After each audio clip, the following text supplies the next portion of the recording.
8 games to talk about today on Fantasy Football Today, presented by BetMGM, the sportsbook born in Vegas. It is starter sit for the AFC home games. There are a lot of AFC home games today, so some of them we'll cover tomorrow. But welcome, everybody. A lot of AFC home games this week, I meant. Good morning, Heath and Jamie. Fired up? Yeah, baby. Yeah. It's gonna be a great game tonight. Yeah, I wish we could have started the day off with a little more positive news. As opposed to? Oh, the Brock Purdy news that we just got? Yes. Yeah, Brock Purdy looks like he's going to miss 2 games. 2 to 5 is what Ian Rappaport said. Going to hope for 2. Yeah. Adam's optimistic Adam. Yeah. New Adam. Week 1 was horrible for me, so week 2, I could only go up from week 1. All right, so listen, it's prove it week for some players. Not really. It's only week 2, but a few that I wanted to highlight here. How about Genty versus Hampton, right? We get a couple of first-round running backs. Genty averaged about 2 yards per carry.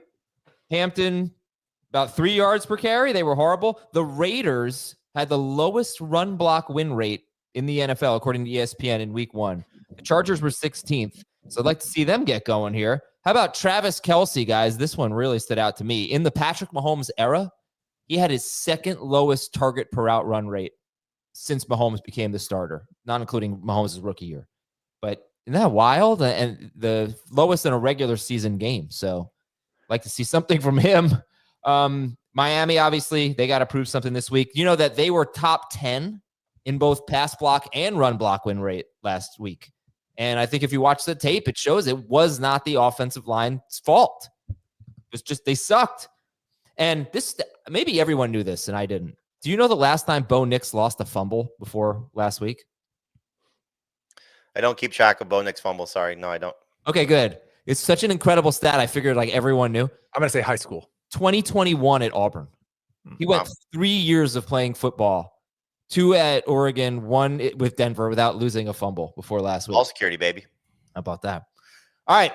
Player you love this week, Jamie. You know who does not like being asked about turnovers? Baker? Well, all of them. But Tua Tagovailoa does not like being asked about turnovers. Oh, you got a little feisty? Yeah. Prove it week, baby. Let's go. All right, who do you love this week, Jamie? From the AFC or just in general? No, just in general. Oh, Jared Goff start of the week. Expecting a big bounce back game for the Lions as a whole. And back at home after a disappointing loss in the division, another division opponent taking on his former coordinator. Bears on a short week coming off a disappointing loss as well. I think the Lions will get right in this game. I don't like the fact that Jalen Johnson's practicing for the Bears, so that's going to help their secondary. But I still think that Goff, great history against Chicago, as you probably expect since he's joined the Lions. And I think we'll see the maybe not the Lions that we're used to seeing, but we'll see the Goff that we're, a little bit more reminiscent of what he was last year. He's not facing Micah Parsons in that defense. Yeah, I've got Goff back in my top 12. I think I'm still the low guy on him, but still a start for me. I'm really interested because the matchup should be pretty good. I'm really interested. Does that former coordinator thing come into play at all? Are there things Ben Johnson can share with the defense that he knows will bother Jared Goff? That will be kind of interesting this week. Yeah, so the matchup based on last year wasn't that good because no one threw against the Bears. Their run defense was so bad. So, one good game, one mediocre game. Yeah, for Goff, yeah. Goff, I mean, when he played them down the stretch, Goff was just on fire at that point, had a huge game. Okay, someone asked me in email, Goff or Justin Fields. That was a tough one. Who would you guys go with? I think there's more upside for Fields. So if you want to go that route, that's totally understandable. I think there's a safer play here for Goff. I have Goff ranked, I think, 1 or 2 spots ahead, but to me, if I was doing projections, it would be, very close. I was sharing some of the lowest over team totals for the week, and the Jets were on there, and people were really surprised by that after how many points the Bills gave up and how many points the Jets scored last week. But it's one game, which is a good thing to keep in mind all week this week. I would go Fields, but it's close. Okay. Who do you love, Heath? I'll go with another quarterback, and is ahead for me of both Fields and Goff, and it's Dak Prescott. I think it's a get-right game for Dak Prescott, and especially for CeeDee Lamb after all the talk about the drops last week. Much better matchup against the Giants, much higher implied total for the Cowboys. I thought Dak played really well last week. I expect him to play really well this week and actually get the results. Actually, that was the email. It was, can you rank Dak Prescott, Justin Fields, and Jared Goff? And how would you rank them? I think we have complete opposite orders. I went that order. I went Dak, Field. No, I think I went Dak, Fields, Goff. Yeah. That's how I have it. And I have it Goff, Fields, Dak. But you have Dak high, Jamie, as well? They're all top 10. Yeah. Okay, good. Good options this week. Player to avoid, Jamie, who are we sitting this week? This is probably going to be a strange one to say, but if you can, 3 receiver leagues you're starting without question. But 2 receiver leagues, I would sit Zay Flowers. Coming off his amazing game, and very curious to see how he's going to perform and how Lamar Jackson will lean on him. But he does not have a great track record against the Browns. Yet to score a touchdown in 4 career meetings against them. And in the 4 games, the average is 10 PPR points per game. You're looking at what the Browns just did to the Bengals passing attack and their receiving core of Jamar Chase and T. Higgins. And so history, recency bias, if you want to call it that, for what the Browns defense just did. I would not say that Zay Flowers must start. So in the start-sit column, for example, he's in the bust alert at wide receiver. Oh, interesting. Okay, hot take. Zay Flowers. Heath, how about you? I will go with Aaron Jones. He scored a touchdown last week, so that was awesome. And he's still very good at that in terms of receiving. But he had 11 touches last week to 16 for Jordan Mason. And watching those 2 guys run made you wonder, why would they hand the ball off to Aaron Jones? Because Jordan Mason, to me, just looked so much better as a rusher. And I'm not sure, based on what Atlanta did against the Tampa Bay running backs, that this is a very good matchup. So you might have to flex him, and I'm okay with that. He's a high-end flex for me, but I don't want to start Jordan Mason or Aaron Jones. Do you want to start Jordan Mason? He is. I would start if I drafted Jordan Mason as an Aaron Jones handcuff. I would start Jordan Mason over Aaron Jones. Neither one's in my top 24 in full PPR. Okay. Interesting Sunday night game. Atlanta at Minnesota. Minnesota getting 2 primetime games to start the year. What? Is anyone else getting that? Chargers getting 2? And that's it. Okay. Maybe it's going to be Chargers, Vikings in the Super Bowl. Maybe the NFL knows what they're doing. It is time for football at BetMGM. Register with BetMGM to get instant access to the best variety of parlay selection features. No sweat and boost tokens, live betting options, and much more. New players can receive up to $1,500 back in bonus bets with the bonus code FANTASY if they don't win their first bet. You don't want to miss out on any of the hard-hitting action at BetMGM. Place your money line, parlay bets, and more today. BetMGM, make it legendary. I kind of feel like John Hamm looks a little like Heath in that picture. I see it, Heath. Number 74. And I think it's the least. I think you sent me one of Aaron Rodgers that said not even close, that somebody had sent into the show. And I think that Aaron Rodgers photo was much closer than John Hamm in this photo. I think that looks a little bit like Heath. All right. I see a lot of times people say that, and I see it. I see 0% of this one. Just take the compliment. All right. News and notes. Brock Purdy out. So the report this morning, 2 to 5 weeks with turf toe. He also has a shoulder injury, but the toe is the bigger concern. They're at New Orleans this week. Actually, this just came in, so I don't have their full schedule up. But what do you think this means for Ricky Pearsall and Juwan Jennings if he gets back now that Kittle and Purdy are out multiple weeks, Jamie? I don't think it's horrible for them based on how Mac Jones treated Brian Thomas Jr. last year. It's hard to say it's going to carry over completely, but you don't want to say that the system is just that good that anybody can step in and perform at a high level. But it's kind of like the system is that good that anybody can step in and perform at a decent enough level. So I'm not that worried about Pearsall, especially if Jennings doesn't play. He didn't practice on Wednesday, so we'll see if they take this up to game time with the shoulder injury. And we know that Kittle is out. And this is exactly what happened to Brian Thomas last year. Everybody was gone, essentially, and it was just feed the number 1 receiver. So right now, the track record for Pearsall, it's small sample size, but 4 games in his career with at least 6 targets, 14 or more PPR points in all 4 of those. Wow. So if he gets opportunities so far, he's been successful with them. And in this matchup against New Orleans, he's still a number 2 receiver for me. So I dropped him a little bit with this news, but I would still start him, especially if Jennings is not at 100%. and clearly with Kittle out. So there's going to be a big opportunity for him to just soak up targets, at least on paper, based on the situation. Yeah, I think Dan spent like $550 in Fab in the FFT Dynasty League on Mac Jones overnight. So I hope he's good. Out of 1,000, I think he spent 30-ish on Mac Jones in our regular Superflex league. So does he have Purdy in both of those? He has Purdy, and I'm almost positive he has him in the Superflex. He was a big Purdy guy coming into the year. Yeah. So there were 2 games last year that Brock Purdy missed. In week 12, Brandon Allen threw 29 times for 199 yards and a touchdown and a pick at Green Bay. Josh Dobbs in week 18, 29 of 43, 326 yards, 2 touchdowns, 2 interceptions, and a rushing touchdown at Arizona. All right, more news and notes. James Cook was limited with a hamstring injury. I did pick up Ray Davis in a few leagues. Limited on Wednesday is usually not a bad thing, but Ray Davis is, look, the funny thing is he played 1 game last year without James Cook. It was against the Jets, and he had a huge game, Ray Davis. Quinshon Judkins could practice today. Still, we don't know about his status for this weekend. Christian McCaffrey missed practice. I don't imagine he's going to practice much on Wednesdays. He should be fine, I think they said. Put him in bubble wrap and don't touch him until Sunday. He might have 40 touches. Austin Eckler's playing tonight. You know what? I did not actually see the offensive line updates for the Packers. Did those guys practice yesterday? They wouldn't have practiced without a walkthrough. What were they listed as, I guess is my question.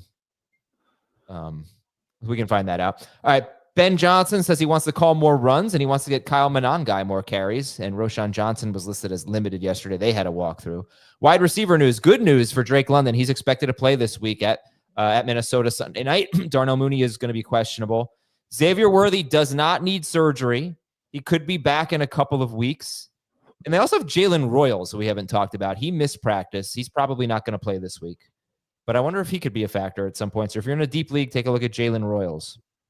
The NFL is investigating the domestic violence allegations against Tyreek Hill.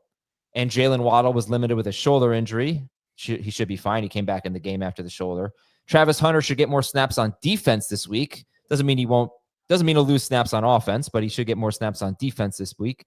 As Jamie mentioned, Juwan Jennings missed practice. Kayshon Boutte was limited. Wan'Dale Robinson missed practice, but he's expected to play. Tight end news. We'll start with the least important. Mason Taylor missing practice. Isaiah Likely missed practice. Evan Ingram was limited. Darren Waller missed practice, and Darren Waller might get cut. They are, deciding what to do with that roster spot. And Dallas Goedert is questionable with a knee sprain. And we know what this means for Devontae Smith. Devontae Smith has played 16 games without Dallas Goedert, but with A.J. Brown over the last 3 seasons. And in full PPR, he has averaged 17.7 PPR fantasy points per game. That would have been good enough to be wide receiver 9 per game last year in 2024, even higher than that in 2023.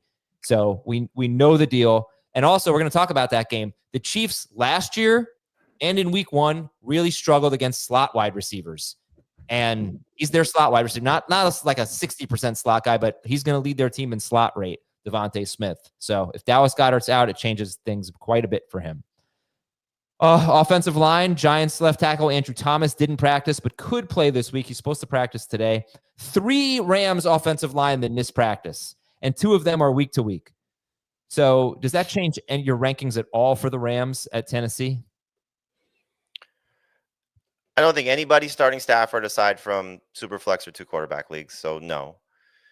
Kyren is still in that low end number 1, high end number 2 range, depending on who you like this week. So I like James Conner better than him this week, just based on their matchups, for example. So I don't know how many people have to make that decision.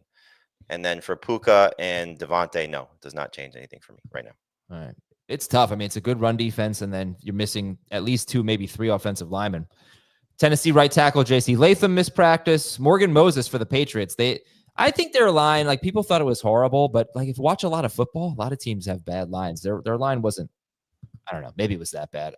To me, it wasn't. But Morgan Moses missed practice. They're at Miami. Miami right tackle Austin Jackson is likely out. Minnesota left tackle Christian Darrisaw is questionable, and center Ryan Kelly missed practice. Saints, 2 Saints offensive linemen missed practice, and Carolina, good news, Carolina, their left tackle Ike Ekwonu was limited. Which offensive lineman you want to know about? Is it Brenton Cox? I'm sorry, not. Is it Aaron Banks and Zach Tom. Yes. Aaron Banks is out. No, I'm sorry. Aaron Banks is questionable, but he did not practice all week. And Zach Tom is questionable, did not practice all week. Yeah, it's a big deal. All right. That's it for the news and notes. All the defensive stuff. What's the big stuff here? Christian Gonzalez did not practice Yeah. again, so that's good for the Dolphins. And Jalen Johnson did practice for the Bears, so that's not great for the Lions. Got 2 defensive backs for the Colts who missed practice. They're facing Denver. You've got 2 important Vikings linebackers, Andrew Van Ginkel and Blake Cashman. They missed practice. They got the Falcons Sunday night. Those would be the big ones. We might also, we might get a change at starting cornerback for Seattle. Reek Willen may get benched. And Devin Witherspoon, the other cornerback, he missed practice. Julian Love, their safety, was limited. But, limited on Wednesday usually means they're going to play. All right, we'll take a break. One question for each game when we come back.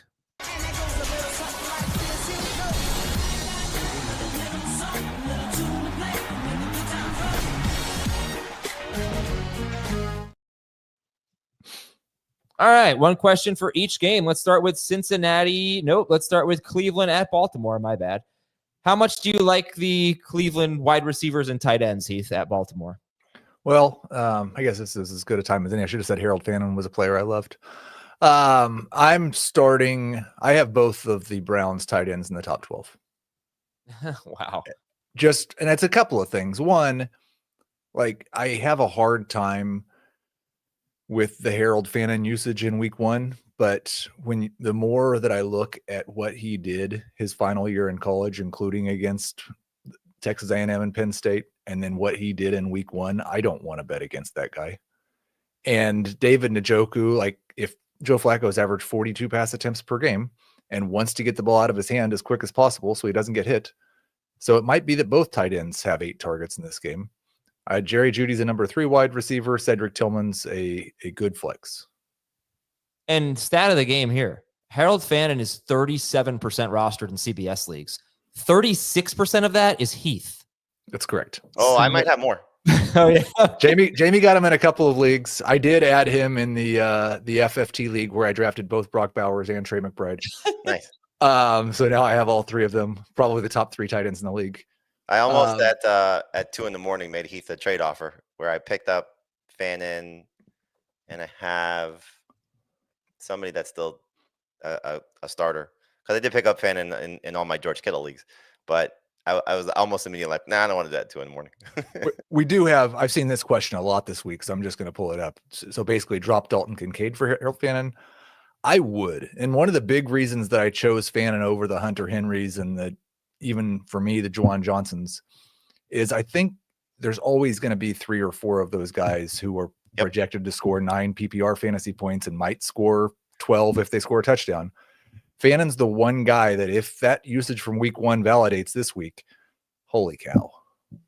Well, I don't want to get too off subject here, but I thought the usage for all 3 of the guys you mentioned, Fannin, Henry, Johnson, was all encouraging because, as I mentioned, Austin Hooper, very uninvolved in the passing game, didn't run a lot of routes, which was a difference from last year.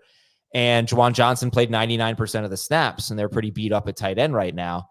So I could make the case for all of them. I mean, we've seen so much of Johnson and Henry throughout their career that I think you take the chance on Fannin and see where it goes. But also, I think the one thing that bothers me just a little bit is that Cincinnati was the worst team against tight ends last year, by far. So he did have that kind of a layup of a matchup. But he's so unique, though, that he's not necessarily a tight end. I said he was their slot receiver yesterday, and I overrated that. He had a 30% slot rate. So I'm sorry. That's high for a tight end. But you have to almost treat him like hybrid third receiver tight end, because they always run a lot of 12 personnel, and he's going to be on the field a lot, which is what you want. And so I think just if you're looking at this, so for anybody that's just listening, it was Jeudy 8 targets, Tillman 8 targets, Fannin 9 targets, Njoku 6 targets. Like, if you just want to just start with a baseline of 7 for all of them, I would probably put it at 8, but 7 for all of them. Like, there's room for all of these guys to have decent floors. So, like, Jeudy was the worst at 5 for 66. If that's what you're getting from your, or I guess, I'm sorry, Njoku was worth 3 for 37. But if you're getting 5 for 66 from one of your tight ends, that is fantastic in PPR. yeah, well, yeah, that's good. Yeah. So, like, I think Fannin and Njoku can do that. Yeah. We'll see. It's really one of the most intriguing storylines of week 2 and maybe the whole season. All right, New England at Miami. Are there any must starts in this game other than Devon Achane? It's hard to have Tyreek Hill on your roster and sit him. That's what I was going to say. So, yeah.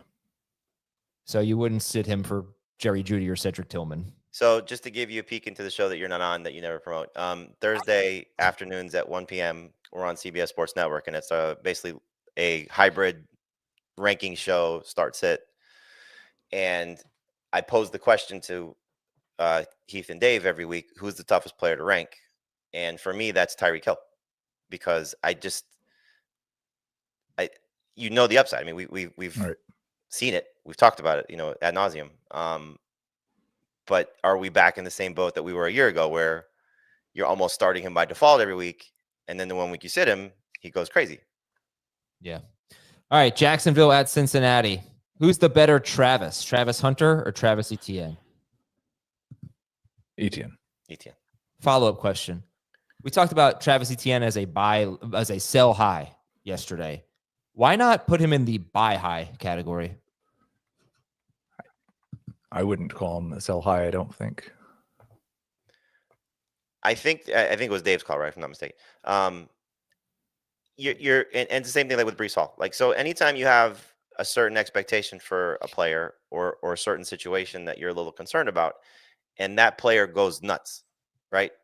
You're trying to maximize the value of your team.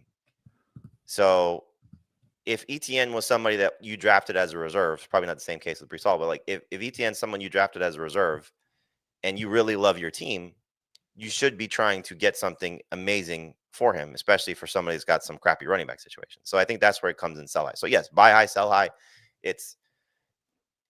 That may be his best performance. And so clearly the situation got better for him coming off that performance, which is something rare to see barring injury. But is this the best that he's going to do? You talk about what the Browns just did against the Bengals. Like, he just did it against the Panthers. So he may do it again against the Bengals, but I think you just got to be a little concerned. Like, we may have just seen the best of Travis Etienne, so why not maximize it? Yeah. Panthers were the best matchup last year, but they did play the entire season without Derek Brown. So I wanted to see if they show any improvement, but they didn't. The Buffalo's at the Jets. Starter sit Keon Coleman. Speaking of the 1 p.m. show, I was really, really happy when I opened up the doc and saw, I think Jamie had Keon Coleman as a sit, because I didn't want to argue against him this week, but I agree. I'm sitting him for this week. And if he's the clear target leader again, then that probably changes. I think he had the same amount of targets as Josh Palmer, didn't he? I think they both had 9. I had 11. So when I woke up this morning, okay, I'm sorry. When I woke up this morning, I wanted to check Bo Nix fumbles and Keon Coleman versus Josh Palmer targets. I forgot to do both. I'm sorry. Nobody does more research than Adam Azer. No, you were right. That honestly, for all the crap he gets, he's the most prepared person in the world. Except I was wrong. Keon Coleman had 11, and Shakir and Palmer both had 9. Palmer was wide open on a double move. He made a really nice move. He should have had a touchdown. And Josh Allen missed him. And I just wonder if instead of 5 for 61, he had 6 for like 75 and a touchdown or whatever. Josh Palmer's 19% rostered. I wonder where he'd be right now. But okay, anyway, Keon Coleman, we're trying to sit Heath. Sorry, my bad. Yeah, no, I was going to say, I think probably the bigger thing that I didn't say in that whole discussion is they ran 78 offensive plays, and Josh Allen threw 46 passes, and we expect his normal pass total to be about 2/3 of that. So let's see one more week. And Coleman had, I think, 3 targets in the first 3 quarters. And potentially Sauce Gardner. Mm-hmm. All right, so Tillman and Jeudy over Coleman? For me, yes. I think I have Tillman ahead and Coleman right behind. And Jeudy ahead of both, yeah. I'm sorry, Jeudy ahead, Tillman right behind Coleman. Oh, okay. Philadelphia, Kansas City. Marquise Brown. Oh, well, this question I asked before I saw the Dallas Goedert news. Marquise Brown or Devontae Smith was the question. Entirely determined by Dallas Goedert, I would say. If Dallas Goedert plays, then it's Marquise Brown. And if Dallas Goedert's out, then it's Devontae Smith. Devontae Smith would be where if Goedert's out? He's probably going to be really close to 24. Okay. Chargers at Raiders. How many wide receivers in this game do you rank ahead of Omari and Hampton? In full PPR, I think it's 2. So definitely Ladd McConkey and definitely Jacoby Myers in full PPR. Do you think we're going to get, just real quick because we'll get into it later, kind of a different what does the Chargers offense look like in this game?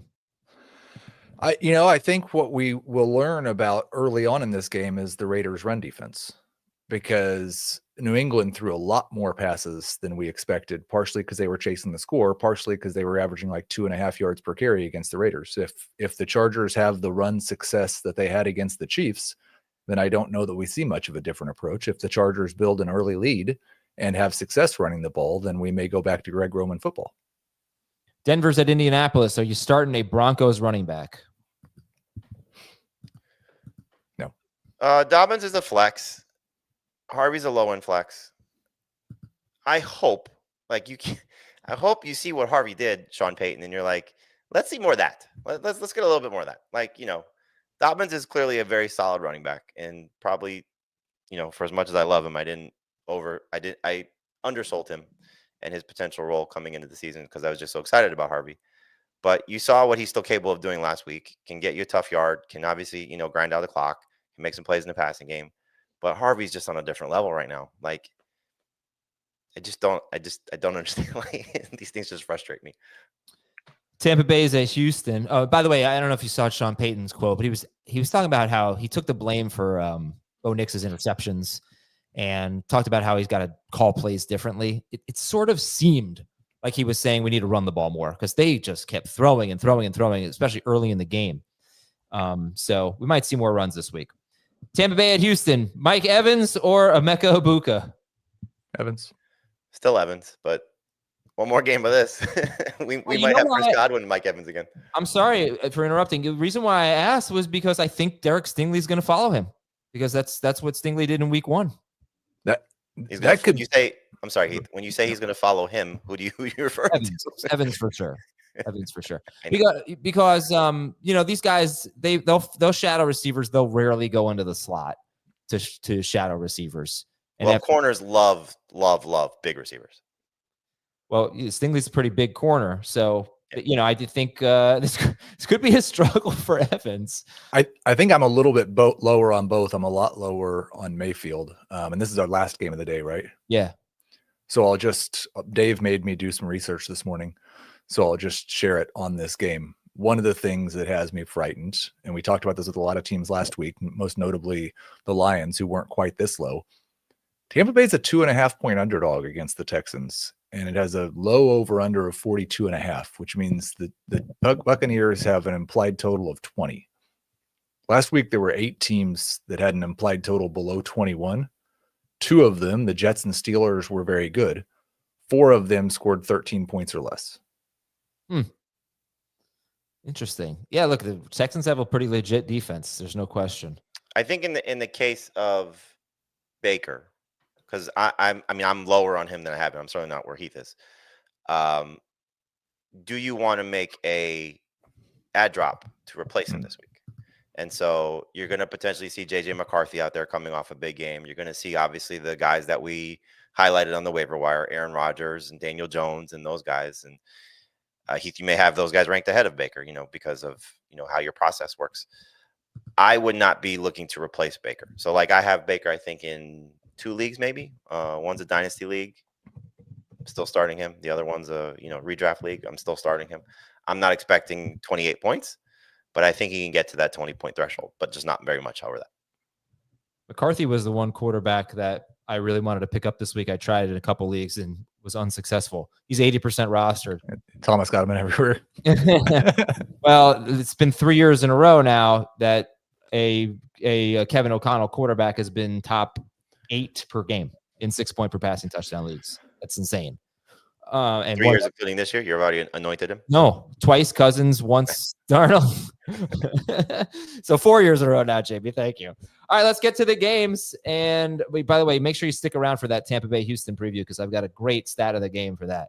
Cleveland at Baltimore. Stat of the game, if you think this is going to be a one-sided Baltimore win, Lamar Jackson in wins by 10 or more points has averaged 24.1 pass attempts per game over the last 2 years. The last year it was 22 pass attempts per game and 7 wins by 10 or more points. He only threw 19 times last week, and obviously Zay Flowers went berserk. So that's always the question people are going to be asking. We could stick with, what to do with Zay Flowers, what to do with Mark Andrews. How many times is Lamar Jackson going to throw? We can stick with Baltimore here. Start Jackson, start Henry. Jamie said sit Zay Flowers if you can. He's outside the top 24. Heath, how did you feel about that? Yeah, he's not. I was just trying to look because I think you brought up a good point that I may be a little bit, may need to make an adjustment on the Ravens pass rate. I'm not going to get him down to 19. I'm probably not going to get him down to 21 pass attempts. But I had Flowers as a pretty easy start. I mostly bought, I don't buy the 42% or 47% target share he had last week. But I am kind of starting to buy the transition towards more wide receiver targets, especially with Isaiah Likely out. And so I've got him as a start, but he will be coming down in my rankings a little bit because of your very astute research. Yeah, and it's an 11.5 point spread, and it's a home game for Baltimore. I'll probably double check the research first, but yeah. Please do. Look, he doesn't throw that much to begin with, but right.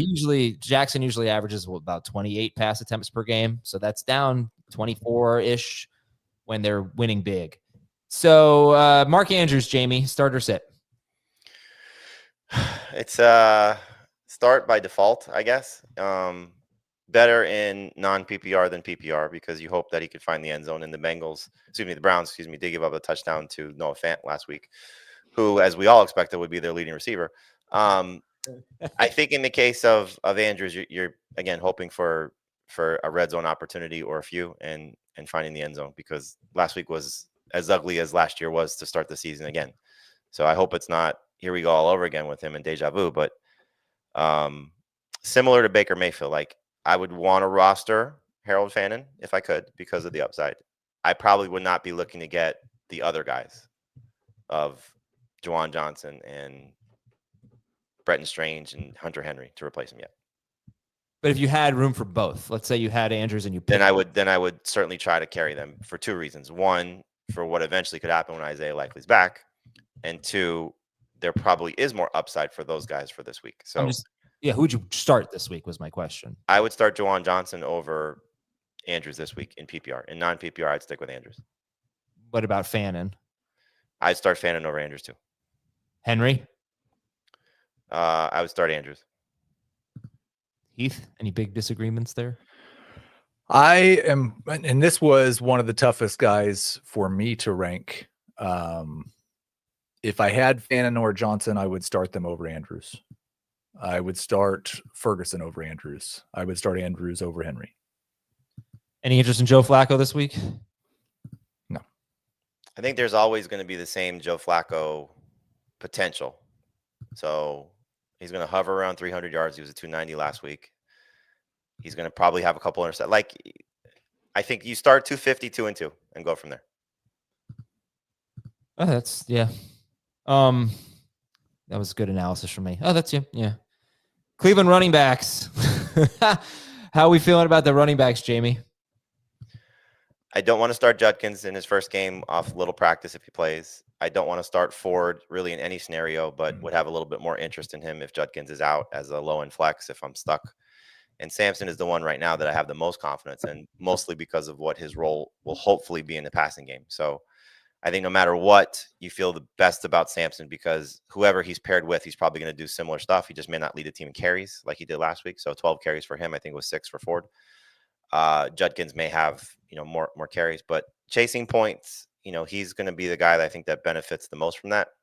So flex at best. Mr. Popinski, I agree 100%. Dylan Sampson only in PPR. I think he'll probably be a top 24 running back for me if Judkins doesn't play. And I'm getting more and more skeptical that Judkins, like if he does play, is going to have very many touches. What's he going to have? 2 or 3 practices with the team? Yeah. Not to mention, this is arguably the best run defense in football last year and, was good. I know. Cook and they just averaged 2 yards per carry against the Bengals. That too, but also like the Ravens, they were good against James Cook, at least on the ground. But the Ravens did give up the third most receiving yards to running backs last year. And that happened again, right? Cook had a huge game. So I'm starting Sampson over Ken Walker. Oh, Yeah, I would agree. In full PPR only? Right. Full PPR only. Okay. All right. So then like or love Judy and Tillman.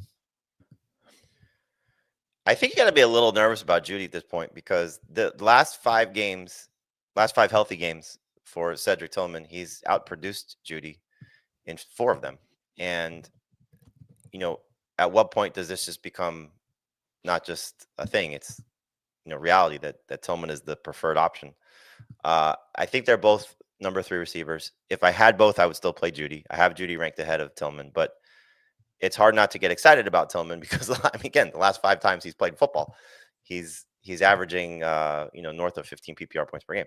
So they're chasing points. They're probably going to be throwing a lot.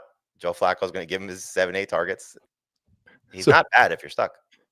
I don't know if everybody's seen this, but if you haven't, you should go search on Twitter, Jerry Judy Ravens secondary.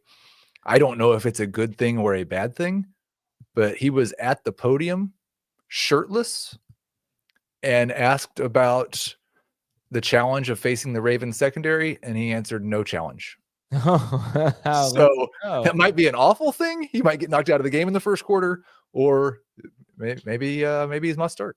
All right. So we talked a lot about the tight ends earlier. So let's get to some questions here from the chat, and this will help with the rankings. How would you rank Jerry Jeudy, George Pickens, Marquise Brown?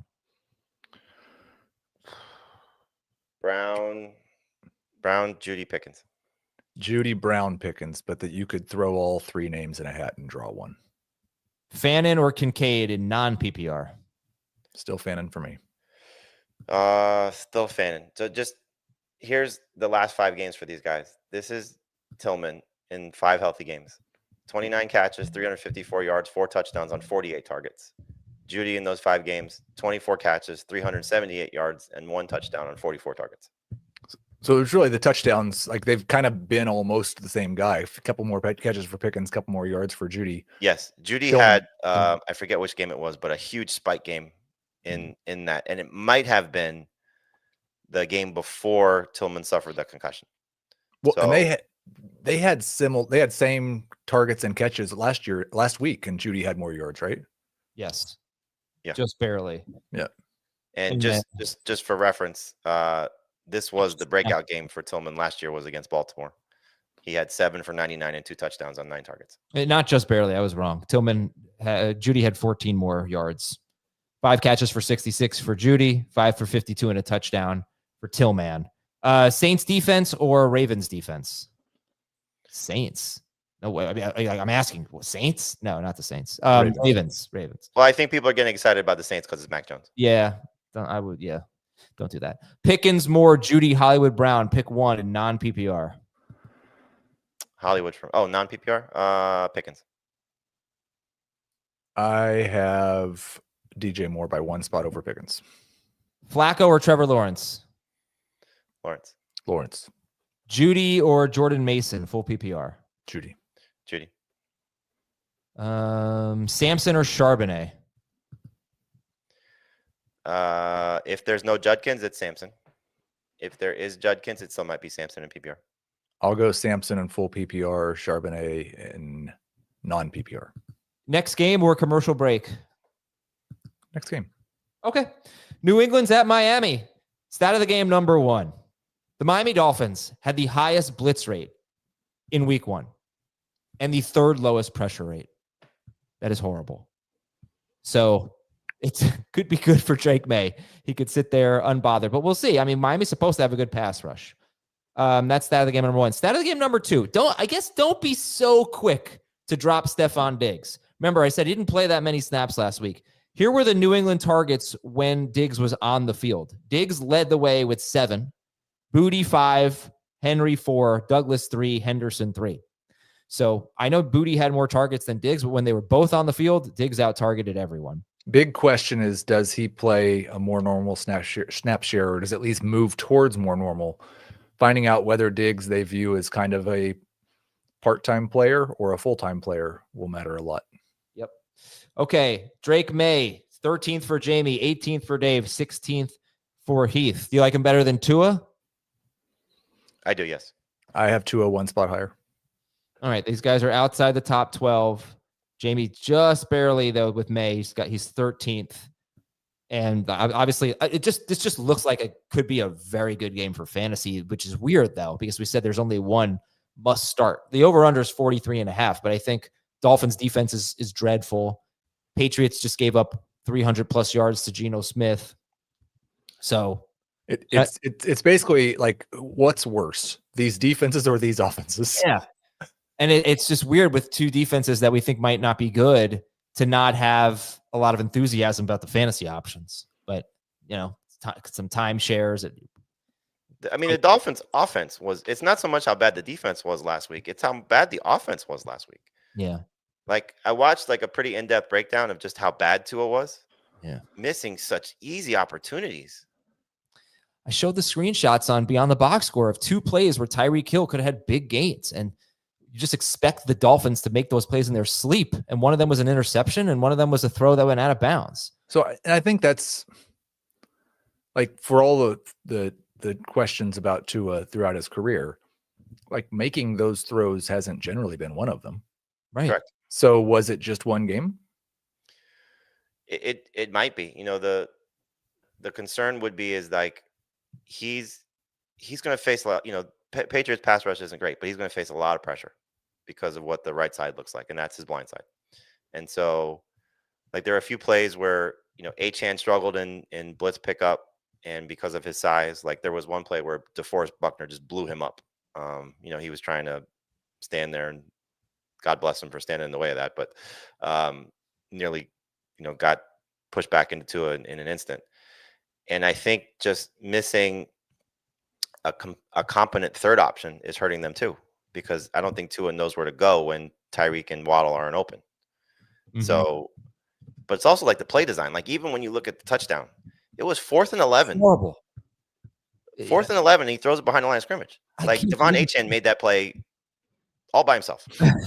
Man, incredible play. And it's not only that. It was 4th and 11, and they gave up. I forget who the third receiver was, but they gave up 2 players in non-touchdown opportunities. So, like, the play design was to Achane, and whoever it was blocking for him. But, like, you immediately put yourself in a situation where you're asking Achane to be heroic instead of trying to put the ball into the end zone on 4th and 11. All right. So back to the rankings here. Travion Henderson, how do you feel about him compared to all of the wide receivers in this game? I would probably still start Tyreek and then Henderson and then Waddle. I think I have Waddle and Henderson very, very close. It's just the funny thing for me with Henderson is, like, not a great game, right? Still got you 11 PPR points and was involved in the passing game, which is what you're looking for. So, like, if we're getting that as a floor with room to grow, like, there could be amazing games coming, especially after what Mike Vrabel said. Yeah. I mean, I'm looking at a guy who had 5 carries for 27 yards in Henderson compared to Stevenson, who had 7 carries for 15 yards. Pretty soon we got to start making the transition here. You would hope. He just got engaged on Tuesday, so congratulations to him. Henderson did? Yeah. Cool. All right. Things are looking up. Yeah. It's a big week. Hunter Henry did not crack your top 12. Right on the cusp. Okay. He had 4 catches for 66 yards on 8 targets. He was close to having 2 more catches for about 30 more yards, but the connection with Drake May just slightly off there. So let's get to some questions here, and maybe this will help with the rankings. Henderson or Ja'Cory Krosky-Merritt? Henderson. Waddle or Olave, non-PPR? Olave. Waddle for me. Tyreek Hill, Calvin Ridley, or Travis Hunter, PPR? Tyreek. Drake May or Bo Nix? Nix. I'm going Nix. Drake May or Dak Prescott? Dak. Henderson or DeAndre Swift, half PPR? For one more week, it's Swift. I'm going Swift. Ja'Cory Krosky-Merritt or Stephon Diggs, half PPR? Bill.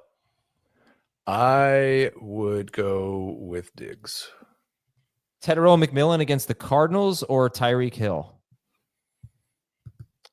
Right now, I have Tyreek ranked 2 spots higher. Tyreek for me. Drake May or Jordan Love? May. Love for me. All right, let's take a break. And would you start a DST in this game? I would start the Patriots as a low end DST. I don't think I have either of them ranked top 12. Break time. 5 games left. Oh, I think we have 6 games left or something. We got to get moving here. Jacksonville at Cincinnati when we come back. Only CBS Sports can bring you big time during the heart of Saturday afternoons. It's big time. It's big time. It's big time. It's big time. On CBS and streaming on Paramount Plus. All right, Jacksonville at Cincinnati. Let's keep this simple here. Start your Bengals. Yes, except for Noah Fant, despite his success last week. Noah Fant did run more routes and play more snaps than Mike Gesicki, but neither of them ran a lot of routes. Drew Sample played more snaps than both of them. But Noah Fant did tie Jamar Chase for the team lead in target share. What a weird game for them. What a weird game. Okay, so what do we do about Jacksonville? Do we like the Jaguars this week? I think, well, first off, you're starting Brian Thomas. Don't worry about what happened last week. You're starting Travis Etienne after the game he came off of. Travis Hunter is worth using in 3 receiver leagues. I think, as Heath said last week, just running on repeat. 3 receiver leagues are starting him in almost every scenario with a flex. He did lead them in catches, so that's a positive. And then I think Brendan Strange belongs in this conversation of, maybe not to the same heights as Fannin and Juwan Johnson, but certainly with what he accomplished comparatively to what Hunter Henry accomplished. Catches were the same. And if you watch the start of that game, he was their go-to guy in the first quarter against Carolina. So we can't sit here and say, well, Fannin and was great, but it was the Bengals. And here comes Brendan Strange, and now he gets the Bengals. So, I think as we sort of illustrated on Tuesday, if you weren't in the frame of mind to spend a lot of fab on Fannin and then the sliding scale, you could get Brendan Strange for basically nothing because he was not somebody that was highly coveted, but does have basically the best matchup on the table. So he's in the low end starting options as well. I would start Strange over Dalton Kincaid, over Hunter Henry, and over Pitts if Mooney's back. Agreed. Would you start Trevor Lawrence or Drake May?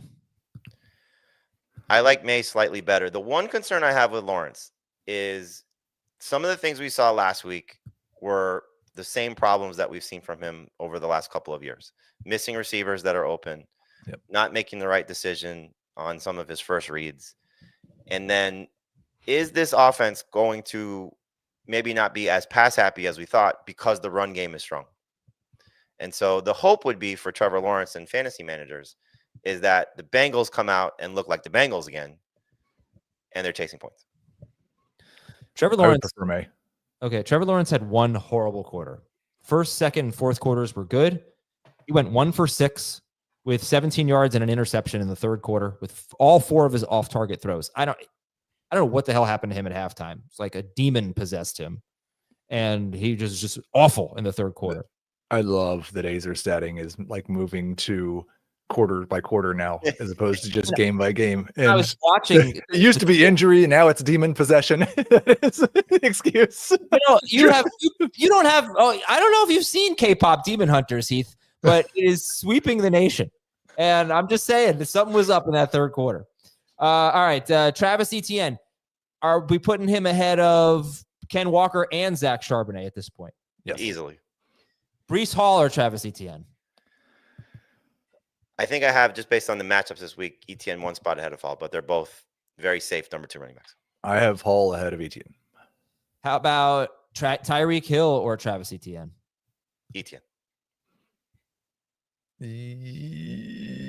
Definitely in half PPR. I think it's probably safer in full PPR. So we want to start him, right? I mean, bottom line. How about Omarion Hampton or Travis Etienne? Etienne. Etienne? Okay. Ashton Genty? No. It's getting close, but okay, start Thomas. Travis Hunter will be a tough call. Do I have a lot of Travis Hunter questions? I will look for some. Travis Hunter, Calvin Austin, or Kayshon Boutte? Hunter. Travis Hunter, George Pickens, Tony Pollard, Ricky Pearsall. Who are we sitting in that group? Hunter, Pickens, Pollard, Pearsall. I would sit Hunter. Man, I think Hunter versus Pickens is maybe one of the toughest decisions to make this week. I would probably sit Pickens. Okay. Would you start Travis Hunter or I'm taking that back. I just saw it was half PPR. Full PPR, I would sit Pickens. Half PPR, I would sit Hunter. Hunter or Deebo Samuel? Debo. All right. That's it for this game. Let's move on. Bills at Jets. Here's a kind of weak stat of the game because we're expecting the Bills to win. Oh, please post that comment from GITG. This one? Yeah. When I forget to unload the dishwasher, I drop an Azer stat convincing my wife it was never actually full. But that doesn't make sense because if you forgot to unload it, then it is full. But well, some people might say that some of the Azer stats don't make sense. There's a demon. Kind of weak stat of the game for Bills at Jets. Justin Fields, 33 or more pass attempts in only 8 games in his career. 6 of them were losses. Didn't really matter if they were blowout losses or close losses. Usually when he's throwing 33 or more times, because they lost. Obviously, we always want pass attempts. That's just good for fantasy. So the Bills, I think, are easy in terms of your starting now and your starting Cook. We're clearly trying to get away from Dalton Kincaid. He's not an outright sit, but the waiver wire tight ends look appealing compared to him. Rank the Buffalo wide receivers. Coleman, Shakir, Palmer. Yeah, but none in the top 36. Khalil Shakir has scored double-digit PPR fantasy points in 14 of 17. Actually, now it's 15 of 18 healthy games since start of 2024. He's basically the most predictable player in fantasy. Wandale. I mean, that projection, 10.6 PPR fantasy points, is pretty damn accurate for Khalil Shakir. All right, so Coleman, yeah, we're not super excited. We want to sit him. That might be a little controversial for you guys, or for the audience, but that's how they feel. Justin Fields is top. I think, well, just in the case of Coleman, like you got to be thrilled with what happened last week. Absolutely thrilled. You know, Dave Richard thrilled, and this is what you were hoping to see. Like, come out, lead a team targets. When they're in a situation like that, he's going to be potential monster, and hopefully it's sign of things to come. And if it's the Sauce Gardner concern, which is my concern really for the most part, DK Metcalf just put up 4 for 83. Like, if you tell me I get that right now from Keon Coleman in this type of a situation, and he's become that type of player, even more thrilled. So tough matchup. He's still not giving you an awful stat line, but we'll see. Like, he wasn't great in the first 3 quarters of that game last week. No, he was 3 targets. I'm pretty sure. So Justin Fields is top 9 for everybody. He's 8th or 9th. Some players you would start Justin Fields over include who, Heath? Players I would start Justin Fields over include Jared Goff, Patrick Mahomes, Caleb Williams, Drake May, Trevor Lawrence, Baker Mayfield. Jamie, do you like Breece Hall this week? It's hard not to after last week, right? Like, he did everything you were hoping to see. And so I hope that continues. Again, the thing that if he comes out of this game not only running like that, because that was never really the concern, because he's a great runner. If he comes out of this game with more receptions or more opportunities in the passing game, it doesn't have to be reception, more opportunities in the passing game, and some goal line chances, then everything I said about him was completely wrong, which I hope is the case. And Garrett will I can do some Breece Hall. Breece Hall or Garrett Wilson, for the record. I'll take Wilson in PPR. Yeah, that sounds right. Breece Hall or Hampton? Breece Hall. Breece Hall or Evans? Breece Hall. I've got Evans by a 10th or 100th of a point. So flip a coin. Flip a coin. Okay. I am not good at flipping coins. I can't really get the rotation. Not surprising. Yeah, I knew it would surprise you. There are some questions in the chat if you want to look at them. Okay. Well, it's that. Yeah, Garrett Wilson's a start. Okay, let's see. Scroll down here. Kincaid or Goddard, if Goddard plays, or Juwan Johnson. Juwan. Either tight end. Keon Coleman or. I'm sorry. I read that as Khalil Shakir for some reason. Both non-Bills tight ends over Kincaid. Okay. Keon Coleman or Jordan Mason, half PPR, point per first down. In this scoring, it's easy, Jordan Mason. Yes. Coleman, Swift, or DJ Moore? Who's your fave? Swift. Fields or May? We like Fields. Judy or Coleman, non-PPR? Judy. That is the way to get those two guys the closest is non-PPR, but I'll still take Judy. Jamison Williams, Keon Coleman, or Jerry Judy in PPR? Pick one. J-Mo. Judy for me. Garrett Wilson or Terry McLaurin? Garrett Wilson. This is a good one. Pollard or Breece Hall? Breece Hall.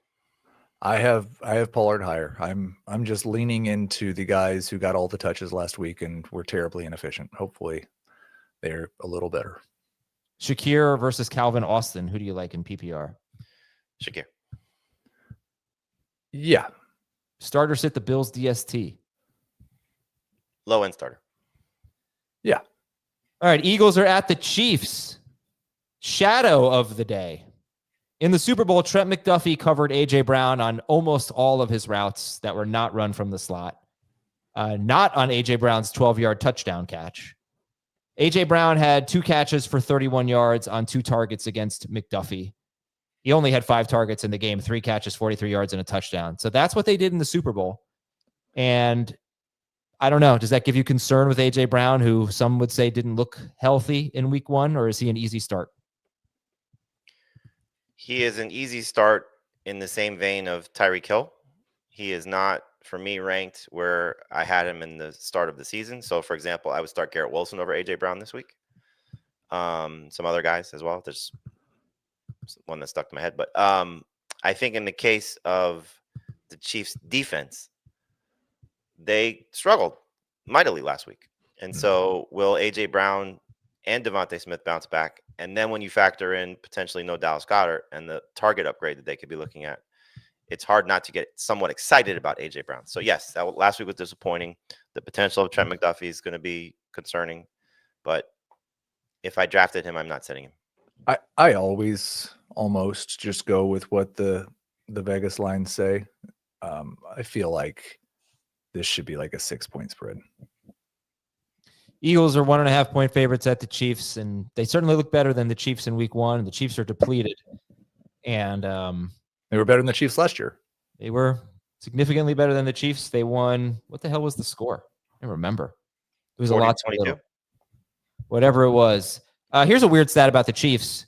They've been bottom 4 in rushing yards per game allowed to quarterbacks 4 straight seasons. They really stink at that. That's like their vulnerability. So start Hurts is what I'm trying to start say. Jalen Hurts. Start Barkley. Okay. We're going to start Brown, as we just mentioned. Now, Devontae Smith, I'm actually surprised, Heath, that you said he would only be around 24th for you if Goddard were out. So I just gave the stats, 16 games without Goddard, with A.J. Brown, and he's basically been wide receiver 9. So not, could I get you to make it higher or no? You could certainly get me to make it higher. I think you could get, like, I guess you'd start him over Tyreek. Yeah, I think so. Would you, Jamie? So right now, I think I have, because I guess Heath didn't see the text message. I said pull Goddard. I think Dave did. So I have Devontae Smith like 26, and I think I have Tyreek 23. And after hearing your fantastic stat, I might switch that. I did pull Goddard. I when it's early in the week like this and it's still kind of uncertain, I don't like to make the full adjustments for everybody else. So Devontae Smith will go up a little bit if that's confirmed that Goddard's out. There's always the possibility that the Eagles throw 22 times. It's not like a layup, but it's so strange every time, basically. Well, if you're going to use the Super Bowl as the blueprint, the Chiefs did a great job on Barkley. And so can they stop the run again? And they did a great job against Hampton last week. So the run defense doesn't. I'm not sitting Barkley. Oh, I sit Barkley. The run defense is still, I would expect, solid for Kansas City. And so does that open up more opportunities for the passing game? And then you remove Dallas Goedert. Like, there's a lot to like about this situation for both Brown and Smith. So Barkley or Pacheco? Tough one. Starter sit Mahomes coming off a big game against the Chargers. He is not in my top 12. Why? I think he's 13th for me. Okay. Why? Well, let's see. First off, he just lost another wide receiver. Yeah. Second of all, he was miserable against them last year until late in the game when they were not playing their full allotment of starters. I think you look at Dak Prescott threw the ball very well last week against the Eagles, but he scored 7 fantasy points, and that was without Jalen Carter on the field. And now Jalen Carter will be on the field. So as much as I like Travis Kelce and Hollywood Brown, I don't think that's enough to make Patrick Mahomes, as good as he is, a great fantasy quarterback for a guy that has not been a great fantasy quarterback for the better part of 2 years. The Chiefs are not one of the 8 teams with an implied total below 21 this week, but I think they should be. All right. So we're going to sit Pacheco and Kareem Hunt. What about Marquise Brown or Devontae Smith? I think we answered that earlier, but I forgot. Goddard dependent. Goddard dependent. Hey, Jamie, for you, not Goddard dependent? No, I would start Smith. We got some questions here. Devontae Smith or Devontae Adams? Right now it's Devontae Smith. I'm going Right now it's Devontae Adams. Yeah. Hollywood Brown or Teteroa McMillan, half PPR? Ted. Okay. Hollywood Brown or George Pickens, full PPR? Hollywood. Yep. Any interest in Juju Smith-Schuster or Tyquan Thornton or anything like that? Deeper leagues, but more Juju than Tyquan. All right, so Kelsey's in your top 5, guys. So I'm still confident in him. I am assuming that, like last week, they put their whole game plan together for an Xavier-worthy game. And he went out early and they didn't get it adjusted very well. I'm assuming there's some more design plays for Kelce this week. If there's not, then it's going to be a big drop.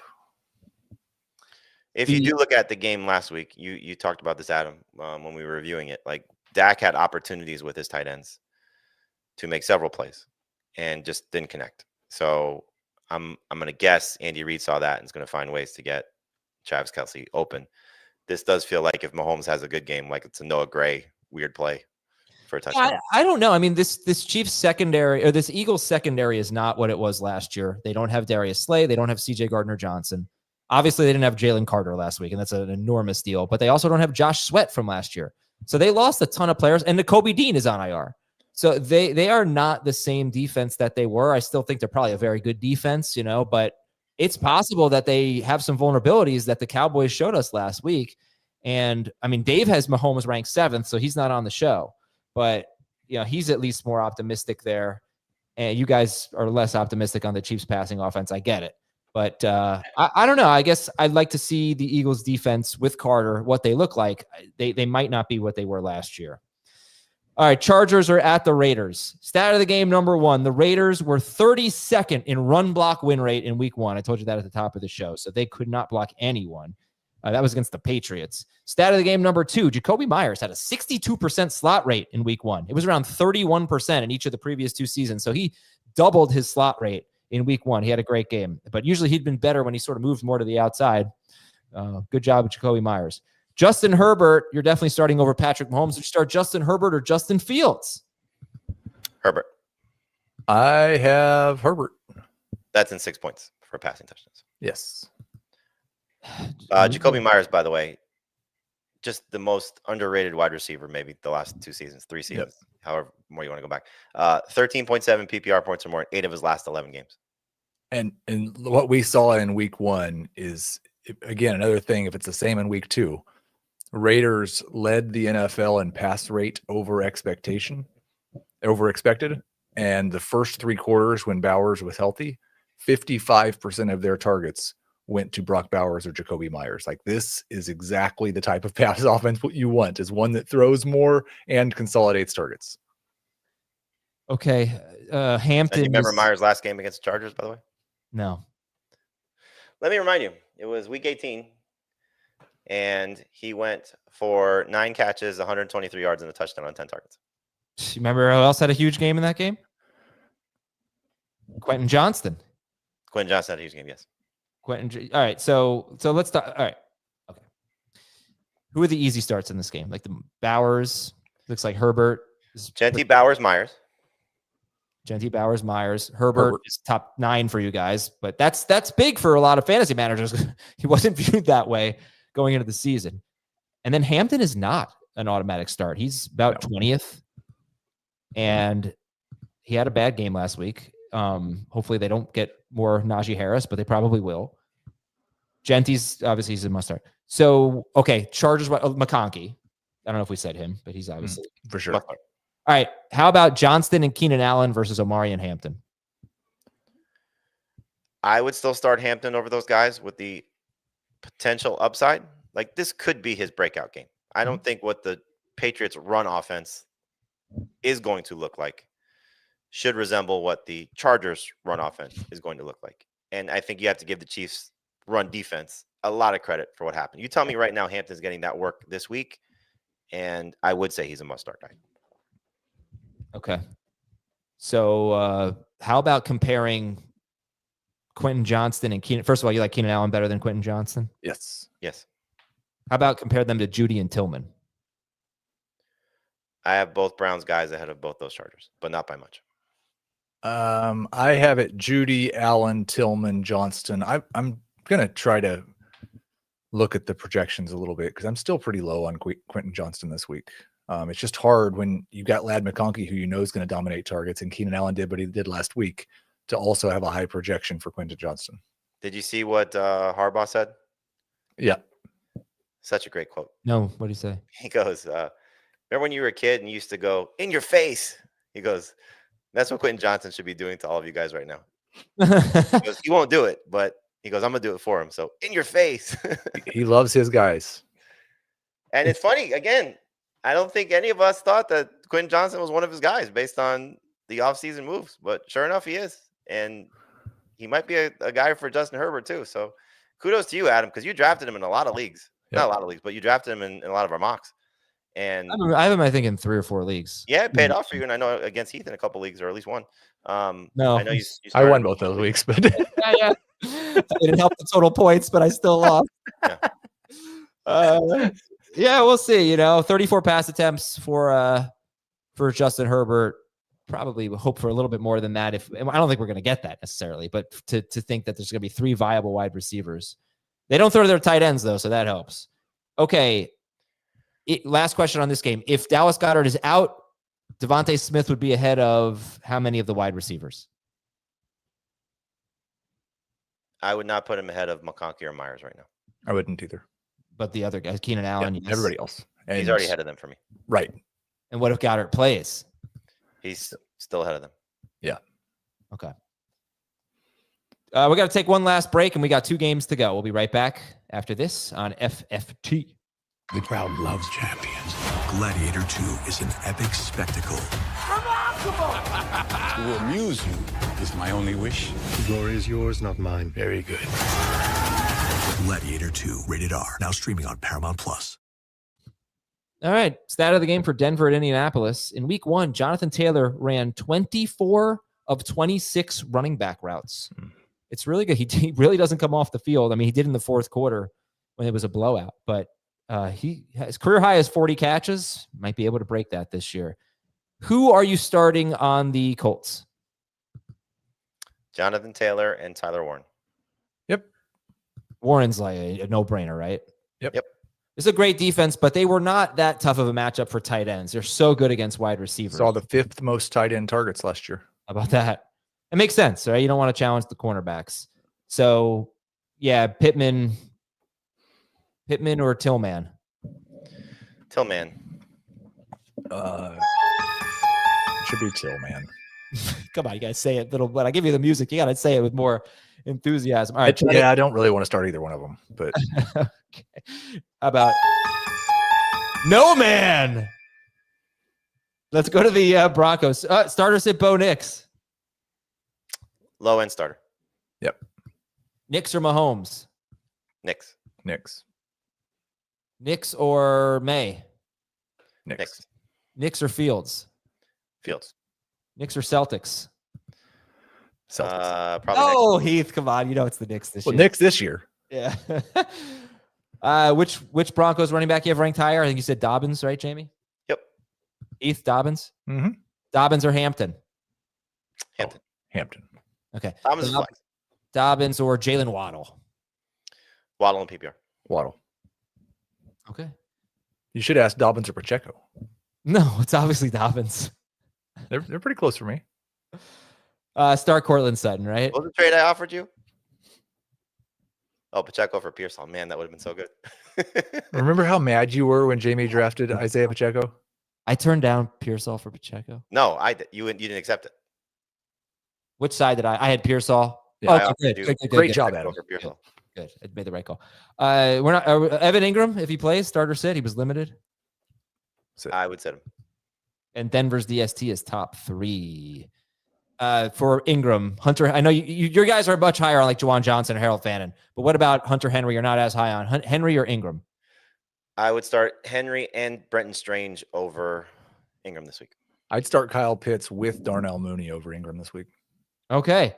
Tampa Bay is at Houston. Stat of the game. Many movies have been filmed in Houston, including such hits as Apollo 13, Armageddon, RoboCop 2, and Tin Cup.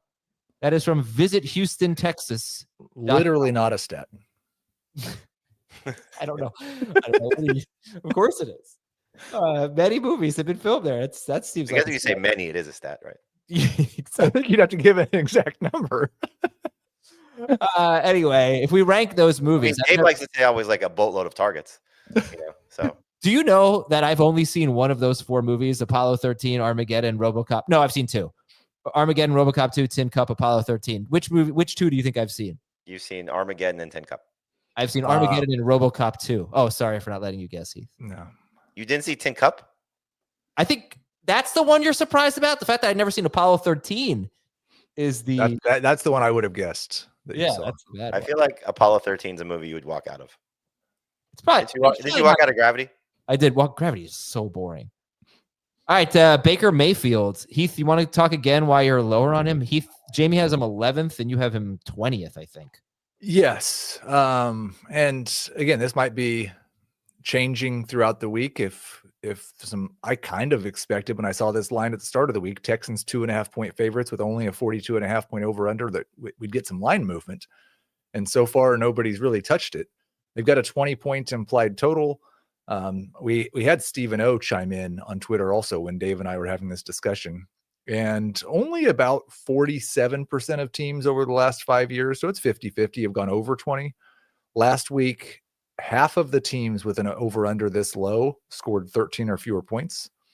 The Texans were pretty successful in just running the ball and keeping it away from the offense last week and didn't give up a big number to the Rams. And Baker Mayfield is very, very, we talked about it all off season. Like, him being a starting quarterback is very dependent on a high touchdown rate. It's really hard to project a high touchdown rate for a team that's expected to score 20 points. They haven't scored fewer than 23 points since week 10. No, they did in the playoff loss. They scored 20. And that was the conversation we had about the Lions, right? Like, they only had 2 games below 23 in their last 18 games, and they had a 22.5-point under line, and they scored 10, 12, 14. Yeah. Okay. And Jamie still got Mayfield 11th. Right. Start Bucky Irving. Evans and Ibuka are both starts, I assume, or no? Yes. Ibuka is 26th for me, so not a must start in a 2-wide receiver league, but a probably start. How about Pearsall without Purdy versus Ibuka? Who do you like? Pearsall. Let's do some more Ibukas. I mean, I've got Jacoby Myers ahead of Ibuka. Evans or Pearsall? Evans right now. Especially in half PPR. Okay. Ibuka or Ibuka Joe or Hampton? Ibuka in PPR. In PPR, yeah. Half PPR? Ibuka. I have Ibuka at 10.7. I have Hampton at 11.6, so I'll go Hampton. Yeah, I am curious to see if number 2 receivers are going to be better than number 1s against Houston. You can't really go based on last week because they played Puka, who was in the slot all game and killed them. But they did a good job against Devontae Adams with him being shadowed by Stingley. On the other side of the ball, sit CJ Stroud, sit the Texans running backs, and start. It's just Nico, right? Yes. Texans are easy. Jaden Reed or Abuka is a question we have here. Ibuka. Not close for me. This is a good one. Abuka or David Montgomery, full PPR. Ibuka. Ibuka. I don't really like Montgomery this week. Do you know Montgomery has one time in his career with the Lions gone consecutive games without scoring a touchdown? Oh, interesting. Abuka or Marquise Brown, full PPR. Ibuka. Ibuka. Abuka or Tet. Ibuka. That's close. Flip a coin. Ibuka. Don't think he likes being called Tet, just so everybody knows. Was it him or was it his mom that didn't like it? Well, I don't care. I respect his mom. You also said it, though. You could have read it differently. I did. You're right. You're right. I Ron Burgundied that. Last one. By the way, Tetaroa going back to his college town. Oh, very nice. Nico or Sutton, PPR. Nico, but it's close. Nico. All right, everybody. Long show. Thank you very much. Someone said, thanks, Adam, with a heart. Look at that. You're very welcome. You should say that for the mailbag since it's the only questions you read. I love me some flattery. Oh, I know foreshadowing, but did Dan change his magnet? Yes, he did. He does say 0-1. I had him on FFT Dynasty on Tuesday and confirm. If he wanted to get ahead of the game, he would just do 0-17. But I guess we'll just take it week by week. The dart era is coming. The dart era is coming. Yes. Thank you all for watching and listening. Make sure, I guess if you have nothing to do today at 1:00 p.m. Eastern, you can watch CBS Sports Network. I won't be there, but Jamie and Dave will be talking about their rankings 1 p.m. Eastern, CBS Sports Network every Thursday. Have a great day. Talk to you later.